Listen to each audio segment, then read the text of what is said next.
नमस्कार दोस्तों, चलिए अपनी कहानी स्टार्ट करते हैं। वंश का नाश। किसी पर्वत प्रदेश में मंदविष नाम का एक वृद्ध सर्प रहा करता था। एक दिन विचार करने लगा कि ऐसा क्या उपाय हो सकता है जिससे बिना परिश्रम किए ही उसकी आजीविका चलती रहे। उसके मन में तब एक विचार आया। वह समीप के मेंढकों से भरे तालाब के पास चला गया। वहां पहुंचकर बड़ी बेचैनी से इधर उधर घूमने लगा।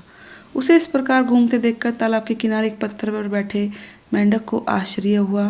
तो उसने उस सर्प से पूछा, मामा, आज क्या बात है? शाम हो गई किंतु तुम भोजन पानी की व्यवस्था ही नहीं कर रहे हो। सर्प बड़े दुखी मन से बोला, बेटा क्या करूं, मुझे तो अब भोजन की अभिलाषा ही नहीं रह गई। आज बड़े सवेरे ही मैं भोजन की खोज में निकल पड़ा था।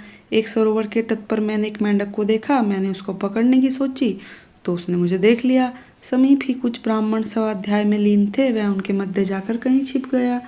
मैंने तो उसको नहीं देखा, किंतु उसके भ्रम में मैंने ब्राह्मण के पुत्र की उंगली को काट लिया।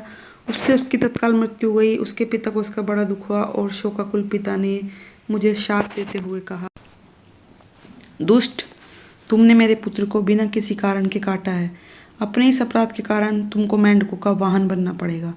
बस तुम लोगों का वाहन बनने के उद्देश्य से ही यहाँ तुम्हारे पास आया हूँ। मेंढक सर्प से बात सुनकर अपने परिजनों के पास गया। उनको भी बात बता दी। इस प्रकार एक से दूसरे तीसरे तक यह बात पहुँच गई। उनके राजा जलपाद को भी इसका समाचार मिला। उसको यह सुनकर बड़ा आश्चर्य हुआ। सबसे पहले वह सर्प के पास जाकर उसके फन पर चढ़ गया। बाकी सभी मेंढक भी उसकी पीठ पर चढ़ गए, लेकिन सर्प ने उनको कुछ भी नहीं कहा। मंदविष ने उन्हें भली भांति के करतब दिखाए। सर्प की कोमल त्वचा के स्पर्श को पाकर जलपाद तो बहुत ही प्रसन्न हुआ। इस प्रकार एक दिन निकल गया। दूसरे दिन जब वह उनको बैठाकर चला तो उससे चला नहीं गया।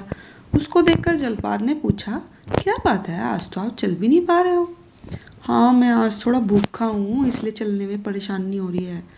जलपाद बोला, ऐसी भी क्या बात है, आप साधारण कोटि के छोटे मोटे मेंढकों को खा लिया करना। इस प्रकार वह सर्प नित्य प्रति बिना किसी परिश्रम के अपना भोजन पा गया।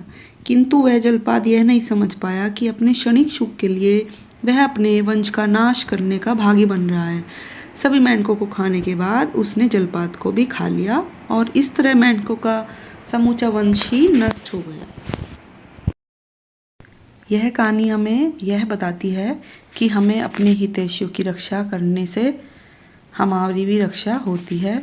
अगर हम अपने साथ काम करने वाले या घर में, परिवार में या और भी जहाँ आप काम करते हैं वहाँ भी आपके जो समर्थक हैं, जो आपका हित चाहते हैं, आपको उनके हित की भी रक्षा करनी चाहिए। Thank you for your support.